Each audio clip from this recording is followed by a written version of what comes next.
এই ভিডিঅ'টো যদি আপুনি দেখা পাইছে নাইবা আপোনাৰ ওচৰলৈ গৈছে তেনেহ'লে সকলোতকৈ প্ৰথমে মই আপোনাক স্বাগতম জনাইছোঁ। আপুনি সাধাৰণ নহয়, আপুনি কোনো সাধাৰণ আত্মা নহয়, আপুনি এটা দিব্য পোহৰ হয়, এটা বিশেষ শক্তি হয় আপুনি, যাক এই ব্ৰহ্মাণ্ডই বাছনি কৰিছে।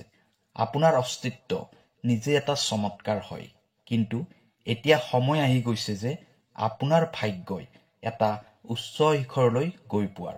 আপোনাৰ ভাগ্যই এতিয়া জাগ্ৰত হ'বলৈ চেষ্টা কৰি আছে, আৰু এই সম্পূৰ্ণ ভিডিঅ'টোৰ মাধ্যমত ব্ৰহ্মাণ্ডই আপোনাক সেইটো মেছেজ দিবলৈ বিচাৰিছে যে যিয়ে আপোনাৰ জীৱনটো সম্পূৰ্ণৰূপে পৰিৱৰ্তন কৰি দিব। সেইবাবে এই ভিডিঅ'টো শেষলৈ চাই থাকিব, কাৰণ প্ৰতিটো শব্দই আপোনাৰ বাবে এটা শক্তি হয়, প্ৰতিটো বাক্যই আপোনাৰ আত্মাৰ সৈতে কথা পাতিব, প্ৰতিটো সময়তে এটা নতুন শক্তিয়ে আপোনাক জগাই তুলিব। এতিয়া আপুনি পিছলৈ ঘূৰি চোৱাৰ প্ৰয়োজন নাই, এতিয়া আপুনি ৰৈ নাযাব। যিবোৰ হ'বলগীয়া আছে সেইবোৰ অদ্ভুত হ'ব। ইউনিভাৰ্ছে আপোনাক এইটো ক'বলৈ আহিছে যে আপুনি আপোনাৰ জীৱনৰ সেই ঠাইত গৈ উপস্থিত হৈছে য'ৰ পৰা আৰু পিছলৈ ঘূৰি চোৱাৰ একো প্ৰয়োজন নাই। প্ৰিয় দৰ্শক, যদি আপোনাৰ ব্যক্তিগতভাৱে কিবা সমস্যা হৈ আছে তেনেহ'লে ভিডিঅ'ৰ স্ক্ৰীণত দিয়া নম্বৰত আমাৰ সৈতে যোগাযোগ কৰিব। আমি আপোনাৰ সমস্যাসমূহ সমাধান কৰিবলৈ চেষ্টা কৰিম। ভিডিঅ'টো শ্বেয়াৰ কৰি দিব আৰু কমেণ্টত লিখিব থেংক ইউ ইউনিভাৰ্ছ, জয় বজৰং বুলি।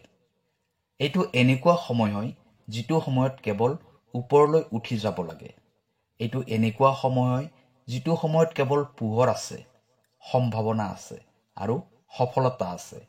আপোনাৰ আত্মাই বছৰ বছৰ ধৰি জাগ্ৰত হোৱাৰ বাবে অপেক্ষা কৰি আছিল। আজি এইটো সময় হয় য'ত আপোনাৰ আত্মাই নিজৰ চকু খুলি দিছে। আপুনি এতিয়া আপোনাৰ জীৱনৰ আটাইতকৈ শক্তিশালী সময়ত প্ৰৱেশ কৰিছে। আপোনাৰ এতিয়া কোনো বস্তুৱে অসম্ভৱ যেন নালাগিব, কাৰণ এতিয়া আপোনাৰ চেতনা, আপোনাৰ ভাগ্য আৰু ব্ৰহ্মাণ্ড এই তিনিওটাই একেলগে কাম কৰি আছে। আপুনি সেইবোৰ বস্তু পাব যিবোৰ বস্তু আপুনি কেৱল সপোনত দেখিছিল, যিবোৰ আপুনি কেতিয়াও ভবাই নাছিল, সেইবোৰ এতিয়া বাস্তৱত দেখিবলৈ পাব, কাৰণ ব্ৰহ্মাণ্ডই এতিয়া আপোনাক সহায় কৰিবলৈ সম্পূৰ্ণৰূপে সাজু হৈছে। আপোনাৰ ভিতৰত এটা এনেকুৱা স্ৰোত আছে যিটো অসীম হয়। আপোনাৰ ভিতৰত এটা এনেকুৱা শক্তি আছে যিয়ে সম্পূৰ্ণ ব্ৰহ্মাণ্ডক কঁপাই দিব পাৰে।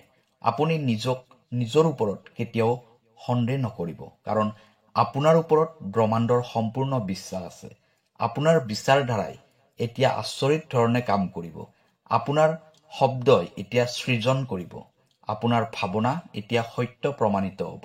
আপুনি যি বিচাৰিব সেইটো আপুনি লাভ কৰিব। আপুনি বিচৰা বস্তুবোৰ আপোনাৰ ওচৰলৈ আহিব।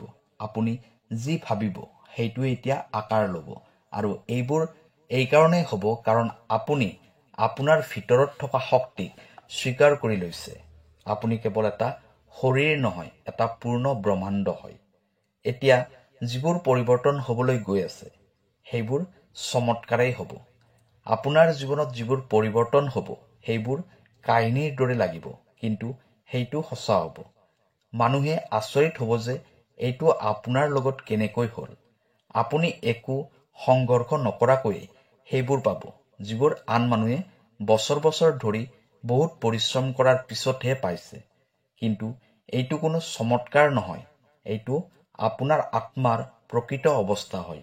আপুনি এতিয়া সেই তৰংগত গৈ উপস্থিত হৈছে য'ৰ পৰা ভাগ্য পৰিৱৰ্তন হয়, আৰু এতিয়া সেই সময়, সেই ক্ষণ আপোনাৰ সন্মুখত আছে। ধন, প্ৰেম, সফলতা সকলোবোৰ ওচৰলৈ আহিব। এতিয়া এই সময়ত টকা পইচা নিজে আপোনাৰ ওচৰলৈ আহিব। আপুনি টকাৰ পিছে পিছে দৌৰাৰ প্ৰয়োজন নাই। এতিয়া প্ৰেম আপোনাৰ জীৱনত স্থায়ী ৰূপত প্ৰৱেশ কৰিব। সঁচা, গভীৰ, আত্মাৰ সৈতে জড়িত প্ৰেম। এতিয়া সফলতা আপোনাৰ পৰিচয় হ'ব। মানুহে আপোনাক চাই প্ৰেৰণা লাভ কৰিব। আপোনাৰ চেহেৰাত যিটো উজ্জ্বলতা আহিব সেইটো কোনো সাধাৰণ নহয়। এইটো সেই ব্ৰহ্মাণ্ডৰ শক্তিৰ প্ৰতিবিম্ব হয় যিটো আপোনাৰ সেৱাত লীন হৈ আছে। আপুনি আপোনাৰ সকলো ক্ষেত্ৰতে উজ্বলি উঠিব।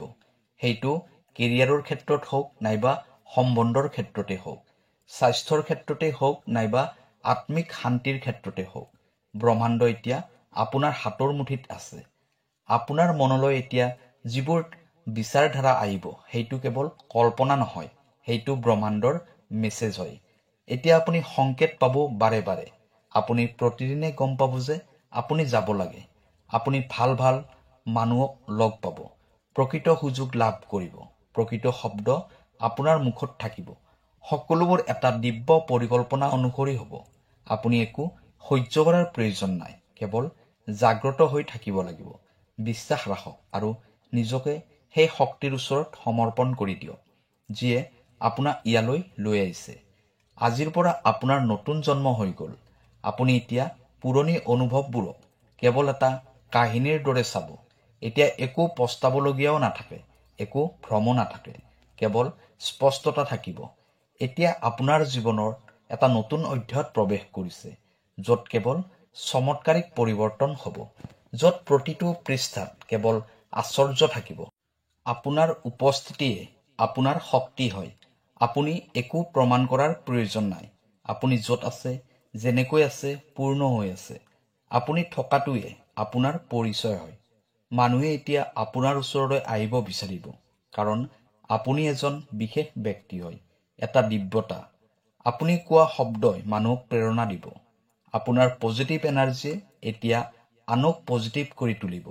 আপোনাৰ স্পৰ্শ, আপোনাৰ হাঁহি, আপোনাৰ উপস্থিতি, এই সকলোবোৰ মানুহৰ বাবে বৰদান হ'ব। ইউনিভাৰ্ছৰ আশীৰ্বাদ এতিয়া আপোনাৰ লগত থাকিব। এতিয়া আপুনি প্ৰতিটো খোজতে সমৰ্থন লাভ কৰিব।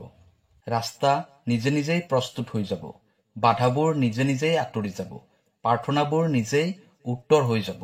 এতিয়া আপুনি চিন্তা কৰাৰ প্ৰয়োজন নাই, কেৱল অনুভৱ কৰিব লাগিব। আপোনাৰ ভিতৰৰ শক্তি এতিয়া বাহিৰত প্ৰকট হ'ব। আপুনি যি ক'ব সেইটোৱে হ'ব, যি বিচাৰিব তাকেই পাব। যদি আপুনি এই ভিডিঅ'টো চাই আছে, তেনেহ'লে মই আপোনাক এটা কথা মনত পেলাই দিব বিচাৰিছোঁ যে আপুনি কোনো সাধাৰণ আত্মা নহয়। আপুনি কোনো সামান্য বিচাৰধাৰাৰ ব্যক্তি নহয়। আপুনি এটা দিব্য শৃংগাৰী হয়, যিয়ে এতিয়া নিজৰ প্ৰকৃত চমৎকাৰ দেখুৱাবলৈ সম্পূৰ্ণৰূপে সাজু হৈছে। আপুনি নিজৰ ওপৰত সন্দেহ কৰিব নালাগে, কাৰণ ব্ৰহ্মাণ্ডই আপোনাক সম্পূৰ্ণ বিশ্বাস কৰে। আজি যে আপোনাৰ ওচৰলৈ এই ভিডিঅ'টো আহিছে, এইটো কোনো প্ৰচাৰ নাইবা শব্দৰ মিল নহয়।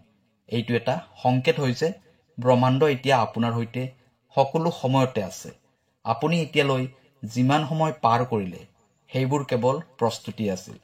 প্ৰস্তুতি কেৱল এইটো সময়ৰ বাবে য'ত আপুনি আপোনাৰ শক্তিক চিনাক্ত কৰিব পাৰিব। যেতিয়া আপুনি জানিব পাৰিব যে আপুনি এই পৃথিৱীৰ বাবে নহয়, কেৱল ব্ৰহ্মাণ্ডৰ উদ্দেশ্যৰ বাবে আপোনাৰ জন্ম হৈছে। আজিৰ পৰা আপুনি কেৱল আপোনাৰ ভিতৰত থকা দিব্যতাক চিনাক্ত কৰিব, যিটো আপোনাৰ ভিতৰত জন্মৰে পৰা মজুত হৈ আছিল।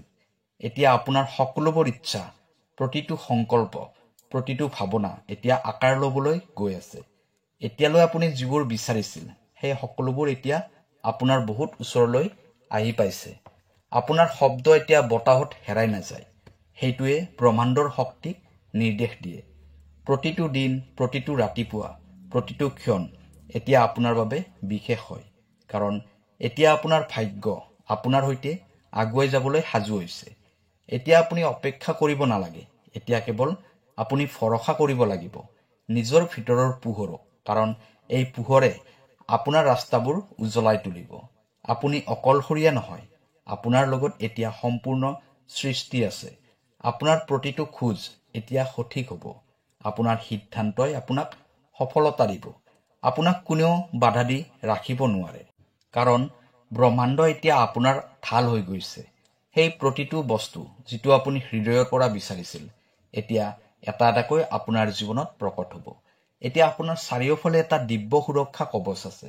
সেইবাবেই এতিয়া ভয় কৰিব নালাগে, সংকোচ কৰিব নালাগে।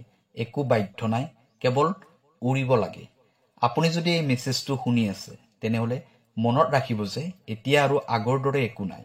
এতিয়া যিবোৰ হ'ব আপোনাৰ পক্ষত হ'ব, আপোনাৰ বাবে হ'ব, আপোনাৰ আত্মাৰ বিকাশৰ বাবে হ'ব। আপোনাৰ ভাগ্যৰ দুৱাৰ এতিয়া খোলা গৈছে। ব্ৰহ্মাণ্ডই নিজেই সেই দুৱাৰ আপোনাৰ বাবে খুলি দিছে।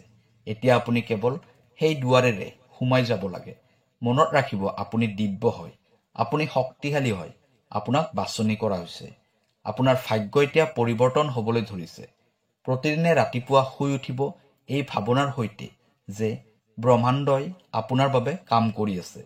প্ৰতিটো নিশা মনত এটা বিশ্বাস ৰাখি শুই যাব যে কাইলৈ আৰু বেছি অদ্ভুত হ'বলৈ গৈ আছে, কাৰণ এতিয়া আপুনি সেইজন নহয় যিজন আগতে আছিল।